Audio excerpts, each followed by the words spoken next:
جبرائیل علیہ السلام اللہ تعالیٰ کی پیدا کردہ مخلوق میں سب سے پہلے فرشتے ہیں، اور وہ پہلے فرشتے ہیں کہ جن میں روح پھونکی گئی بغیر والدین یا کسی بھی چیز کے۔ ان سے پہلے کوئی بھی نہیں تھا۔ اللہ تعالیٰ نے اس کائنات میں سب سے پہلے جبرائیل علیہ السلام کو پیدا کیا۔ اب سوال یہ آتا ہے کہ جبرائیل علیہ السلام کیسے پیدا ہوئے؟ جیسے ہمیں پتہ ہے کہ انسانی بچہ پیدا ہوتا ہے تو بہت کیوٹ آوازیں نکالتا ہے، بچے کی آواز کانوں میں اچھی لگتی ہے، کبھی بچہ اونچی آواز میں روتا ہے، کبھی کلکاری کرتا ہے، تو ایسے کرتے کرتے بچہ توتلی زبان میں باتیں کرنا شروع کر دیتا ہے، ماما بابا وغیرہ۔ تو یہ تو ہو گیا انسانوں میں معاملہ، لیکن فرشتوں کے بارے میں کیا خیال ہے؟ حضرت جبرائیل علیہ السلام جب پیدا ہوئے تو انہوں نے سب سے پہلے کیا بات کی؟ سعید ابن مسیب رضی اللہ تعالیٰ عنہ سے روایت ہے کہ جب فرشتوں کی پیدائش ہوتی ہے تو وہ کہتے ہیں لا حول ولا قوت الا باللہ، اللہ تعالیٰ کے علاوہ تمام جہانوں میں کوئی بھی طاقت نہیں۔ جب جبرائیل علیہ السلام پیدا ہوئے تو سب سے پہلی بات جو انہوں نے کی تھی وہ تھی لا حول ولا قوت الا باللہ۔ فرشتوں کی مسلسل پیدائش ہو رہی ہے، اس وقت بھی اور مزید فرشتے پیدا ہو رہے ہیں۔ فرشتوں میں کوئی جینڈر نہیں ہوتی، یعنی کوئی فیمیل یا میل کا سلسلہ نہیں ہوتا، ان کی کوئی خواہشات نہیں ہوتی، کوئی بھی چیز ان کو اپنے خالق و مالک کی عبادت کرنے اور اس کی تابعداری کرنے سے ڈسٹریکٹ نہیں کر سکتی۔ تمام فرشتے پیدا ہوتے ہی کہتے ہیں لا حول ولا قوت الا باللہ۔ تو یہ ہوگی ایک تفسیر یا ایک انٹرپریٹیشن کہ حضرت جبرائیل علیہ السلام سب سے پہلے اس دنیا میں آئے، اور اس کا ثبوت بھی ہمیں ملتا ہے انشاءاللہ۔ اب یہ سوال ہے کہ جبرائیل علیہ السلام کی عمر کتنی ہے؟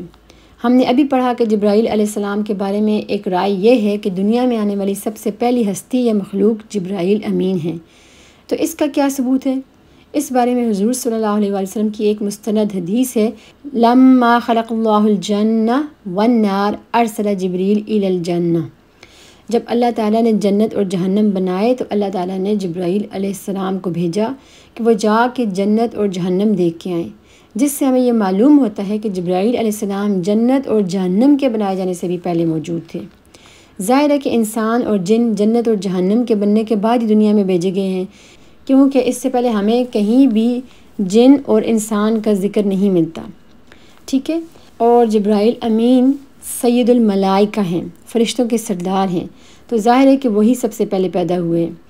تو یہ ہمارا پہلا انکاؤنٹر ہے کہ جو ہم اللہ اور جبرائیل علیہ السلام کے درمیان دیکھتے ہیں۔ اللہ تعالیٰ نے جنت اور جہنم بنائے اور پھر جبرائیل امین کو جنت دیکھنے کے لیے بھیجا اور فرمایا کہ یا جبرائیل اذهب الی الجنہ، اے جبرائیل جاؤ جا کے جنت دیکھو، وانظر الیہا والی ما اعددت لاہلہا، جاؤ جنت دیکھو اور دیکھو کہ میں نے جنت کے رہائشیوں کے لیے کیا بنایا ہے۔ اس وقت ابھی انسان اور جن پیدا نہیں کیے گئے تھے، اور اللہ تعالیٰ فرماتے ہیں کہ جاؤ جبرائیل جنت دیکھو اور دیکھو کہ میں نے اس میں داخل ہونے والوں کے لیے کیا بنایا ہے۔ سبحان اللہ، اس میں ایک بہت ہی گہری اور پروفاؤنڈ بات ہے۔ جس طرح نئی گاڑی کی ایک الگ سمیل ہوتی ہے کہ جس سے پتہ چلتا ہے کہ یہ گاڑی ابھی نئی نہیں ہے، یا نئے گھر کی بھی اپنی ایک خوشبو ہوتی ہے نا، اسی طرح سے جنت کی بھی ہمیشہ تازہ اور نئی خوشبو آتی رہتی ہے جو کبھی پرانی نہیں ہوتی، جو کہ کبھی بھی مان نہیں پڑتی۔ جنت کبھی پرانی نہیں ہوتی، ہمیشہ نہیں رہتی ہے، لیکن جبرائیل علیہ السلام وہ واحد ہستی ہیں کہ جن کو یہ شرف حاصل ہے کہ سب سے پہلے اگر کسی نے جنت کو دیکھا تو وہ حضرت جبرائیل امین ہیں۔ جبرائیل علیہ السلام نے جنت کے محلات، دریا، باغات، سب کچھ سب سے پہلے دیکھا۔ تو جبرائیل علیہ السلام بہت خوش ہوئے جنت کو دیکھ کر، اور ایکسائٹمنٹ میں واپس اللہ تعالیٰ کے پاس آتے ہیں اور کہتے ہیں یا اللہ، ایسا ہو ہی نہیں سکتا کہ کوئی اس جنت کے بارے میں سنے اور اس میں داخل ہونے کی خواہش نہ کرے۔ مجھے نہیں پتا کہ کون اس جنت میں جائے گا، لیکن جس طرح کی مخلوق کو بھی جنت کے بارے میں پتہ چلے گا وہ ہرگز اسے مس نہیں کریں گے اور دوڑے چلے آئیں گے۔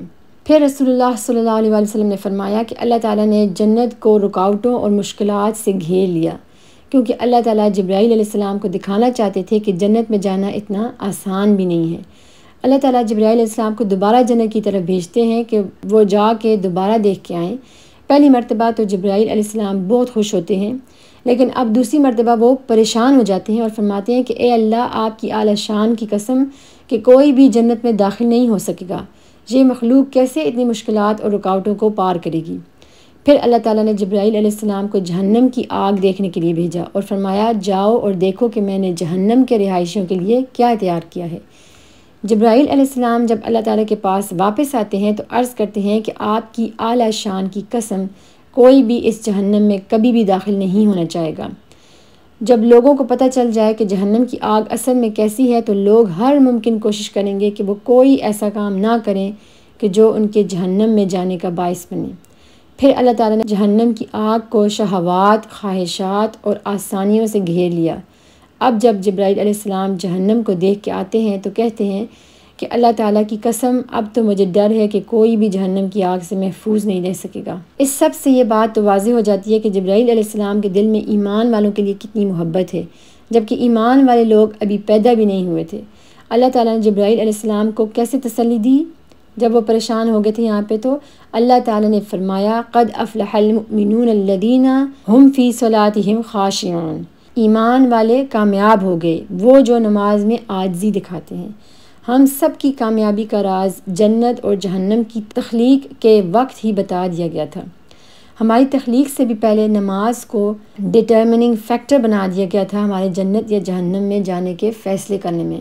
اللہ تعالیٰ جبرائیل علیہ السلام کو بتاتے ہیں کہ ہر ایک جہنم کی آگ میں داخل نہیں ہوگا، جن ایمان والوں کی نماز میں عاجزی اور انکساری ہوگی وہ جنت میں جائیں گے، انہیں جہنم کی آگ سے بچا لیا جائے گا۔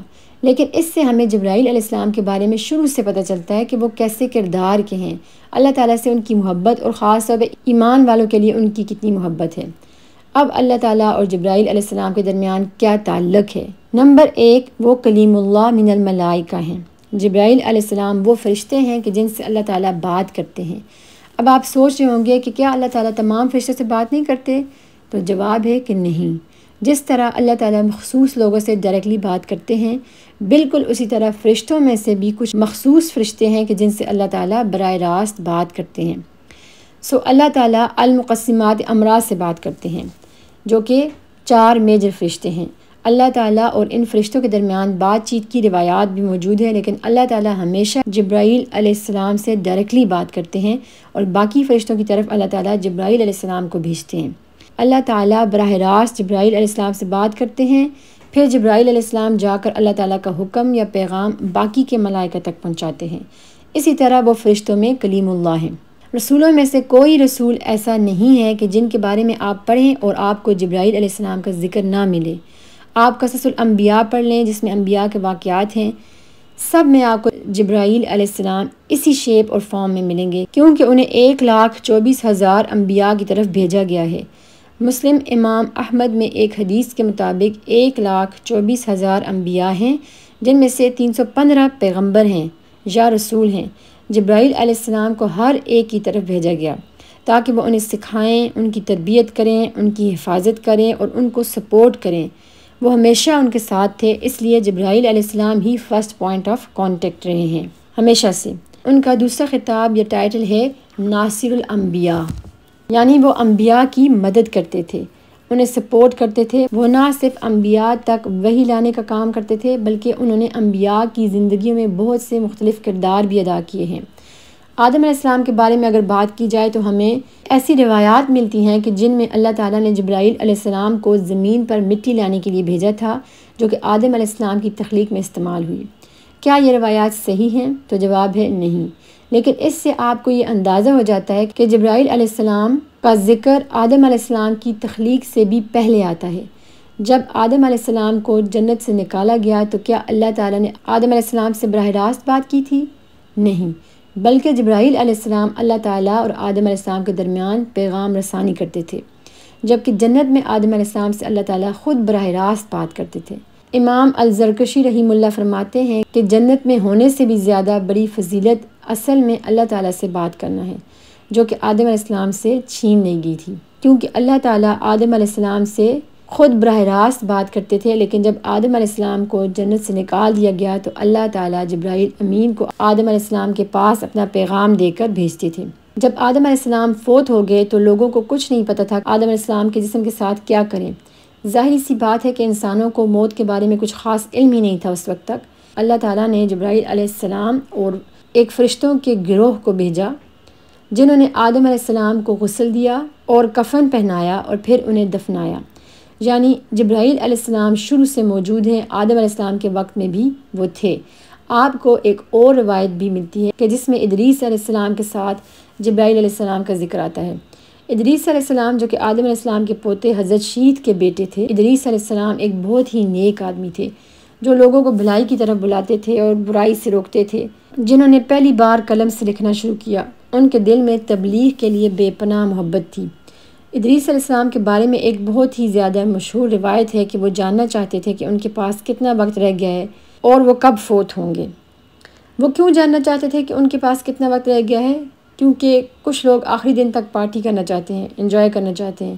اگر انہیں پتہ چل جائے کہ ان کی موت کا وقت قریب آ گیا ہے اور فلاں دن انہوں نے مر جانا ہے، تو وہ کہتے ہیں کہ ہم پارٹی کریں گے سارا وقت اور صرف آخری دن ہم توبہ کر لیں گے۔ تو اپنے کیلنڈر میں لگا لیتے ہیں کہ جی پارٹی کر کے توبہ کرنی ہے اور پھر مر جانا ہے، ریمائنڈر کے طور پہ۔ استغفر اللہ۔ اس طرح سے کسی کا کچھ بھی نہیں بننے والا۔ اور یہ بات تو میرا خیال ہے کہ ہر ذی شعور کو سمجھ جانی چاہیے کہ آپ اللہ تعالیٰ کے ساتھ دھوکہ نہیں کر سکتے، اور ایسا کرنے والے اصل میں خود ہی کو بیوقوف بنا رہے ہوتے ہیں۔ بہرحال کیا ادریس علیہ السلام اس لیے اپنی موت کے بارے میں جاننا چاہتے تھے؟ نہیں، بلکہ وہ اس لیے جاننا چاہتے تھے تاکہ انہیں پتہ چل جائے کہ ان کے پاس کتنا اور وقت رہ گیا ہے اور وہ زیادہ سے زیادہ تبلیغ کر سکیں اور اپنا وقت اس حساب سے تبلیغ میں لگا سکیں، کیونکہ انہیں دعوت اور تبلیغ میں بہت زیادہ دلچسپی تھی اور تبلیغ ان کی ایسپریشن تھی۔ اس لیے انہوں نے جبرائیل علیہ السلام سے کہا کہ وہ انہیں پتہ کر کے بتائیں کہ ان کی زندگی کا کتنا وقت رہ گیا ہے اور ان کی موت کب واقع ہونی ہے۔ اور میں نے اس روایت کا یہاں اس لیے ذکر کیا ہے کہ جبرائیل علیہ السلام وہ واحد فرشتے ہیں جو انبیاء کو آسمان تک لے جا سکتے ہیں اور پھر واپس نیچے لا سکتے ہیں۔ تو جبرائیل علیہ السلام ادریس علیہ السلام کو لے کر اوپر جاتے ہیں۔ ہمیں یہ واقعات شروع کے اہل ایمان والوں سے پتہ چلتے ہیں۔ ادریس علیہ السلام جب چوتھے آسمان پر پہنچتے ہیں تو ان کی ملاقات ملک الموت سے ہوتی ہے۔ چوتھے آسمان پر جبرائیل علیہ السلام ملک الموت سے پوچھتے ہیں کہ ادریس علیہ السلام جاننا چاہتے ہیں کہ ان کی موت کب واقع ہوگی۔ تو ملک الموت کہتے ہیں کہ جب اللہ تعالیٰ نے مجھے اس آدمی کی روح چوتھے آسمان پر نکالنے کا حکم دیا تھا تو میں حیران ہو گیا تھا کہ یہ کیسے ہوگا۔ تو ادریس علیہ السلام چوتھے آسمان پر فوت ہوتے ہیں۔ ابن حجر رحمہ اللہ جو کہ حدیث کے معاملے میں بہت اسٹرکٹ ہیں، فرماتے ہیں کہ یہ ساری روایات حضور صلی اللہ علیہ وسلم سے بھی سچ ثابت ہوتی ہیں۔ جب رسول اکرم صلی اللہ علیہ وسلم معراج کے سفر پر گئے تو وہ کہاں ادریس علیہ السلام سے ملے؟ چوتھے آسمان پر۔ ادریس علیہ السلام وہ واحد انسان ہے کہ جو آسمانوں میں فوت ہوئے، اور یہ قرآن کی آیت ورفعناہ مکانا کی تفسیر میں سے بھی ہے کہ ہم نے اسے اعلیٰ مقام پر فائز کیا۔ انجیل کے مطابق ادریس علیہ السلام چوتھے آسمان پر فوت ہوئے، اور رسول اکرم صلی اللہ علیہ وسلم سے بھی اس بات کا ثبوت ملتا ہے۔ جہاں ہم نے دیکھا کہ جبرائیل علیہ السلام نے کیسے ایک نبی کی درخواست کو رسپونڈ کیا اور انہیں اپنے ساتھ آسمان پر لے گئے تاکہ وہ اللہ تعالیٰ یا ملک الموت سے ملاقات کر سکیں اور وہ ان کے سوال کا جواب دے سکیں۔ اس سارے سلسلے میں جبرائیل علیہ السلام نے ان کی مدد کی۔ تمام انبیاء میں سے جس نبی کے ساتھ ہمیں جبرائیل علیہ السلام کا سب سے زیادہ ذکر ملتا ہے وہ ہے ابراہیم علیہ السلام اور ان کا خاندان۔ ابراہیم علیہ السلام کہ جن کا ذکر رسول اکرم صلی اللہ علیہ وسلم بہت زیادہ کرتے تھے کہ یہ ابراہیم علیہ السلام کا دین ہے، اور اس طرح کی بہت سی ہمیں روایات ملتی ہیں۔ جب ابراہیم علیہ السلام کو آگ میں ڈالا گیا تب بھی جبرائیل علیہ السلام کا ذکر آتا ہے۔ ابن عباس رحمہ اللہ فرماتے ہیں کہ جب ابراہیم علیہ السلام کو آگ میں ڈالا جا رہا تھا تو سارے فرشتوں کی خواہش تھی کہ وہ ابراہیم علیہ السلام کی مدد کریں۔ میکائیل علیہ السلام انتظار میں بیٹھے تھے کہ کب اللہ تعالیٰ کی طرف سے حکم آئے اور وہ آگ بجھا دیں۔ تمام فرشتے انتظار کر رہے تھے اور سوچ رہے تھے کہ اللہ تعالیٰ کی طرف سے کوئی حکم کیوں نہیں آ رہا ابراہیم علیہ السلام کو بچانے کے لیے، تاکہ آگ بجھا دی جائے اور ابراہیم علیہ السلام کو بچا لیا جائے۔ تو جبرائیل علیہ السلام ابراہیم علیہ السلام کے پاس آتے ہیں اور کہتے ہیں حل لک حاجہ، کیا آپ کو میری کوئی مدد چاہیے؟ ابراہیم علیہ السلام کو پتہ تھا کہ جبرائیل علیہ السلام یہ سوال کیوں پوچھ رہے ہیں۔ انہوں نے جواب دیا اما الیک فلا، اگر آپ کی طرف سے مدد ہے تو مجھے آپ سے کچھ نہیں چاہیے، اور اگر اللہ تعالیٰ کی طرف سے مجھے مدد مل رہی ہے تو ٹھیک ہے۔ ابراہیم علیہ السلام یہ بات سمجھ گئے تھے کہ جبرائیل علیہ السلام کو اللہ تعالیٰ کی طرف سے ابھی آگ بجھانے کا حکم نہیں ملا، اس لیے انہوں نے کہا کہ اگر اللہ کی طرف سے مدد ملے گی تو میں لوں گا، لیکن اگر آپ کی طرف سے ہے تو مجھے نہیں چاہیے۔ آپ اندازہ لگائیں کہ اللہ تعالیٰ کا کیا منصوبہ تھا۔ تو جبرائیل علیہ السلام ابراہیم علیہ السلام سے کہتے ہیں کہ آپ اللہ تعالیٰ سے مدد کیوں نہیں مانگتے؟ اللہ تعالیٰ سے دعا کریں، سارا مسئلہ حل ہو جائے گا۔